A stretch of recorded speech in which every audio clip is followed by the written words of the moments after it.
সুসংগঠিত জায়গায় নির্ধারণ করতে হবে নাকি।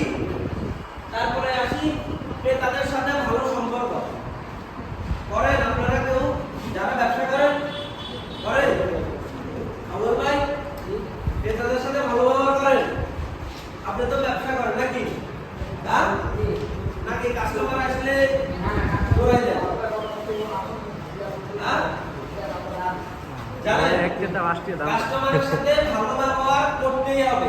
ভালো ব্যবহার ছাড়া কোনো বিকল্প না। আপনার ব্যবসা তখনই ভালো চলবে যখন কাস্টমার আপনার সম্পর্কে ভালো বলবে যে দোকানদারের ব্যবহার আচার ব্যবহার খুবই ভালো, সে খুবই ভালো ব্যবহার করে। আপনার পণ্য যদি একটু খারাপ হয় সে কিন্তু আপনার থেকে পণ্য নেওয়ার চেষ্টা করবে, চিন্তা করবে কি যে দোকানদারটার ব্যবহার কি আচার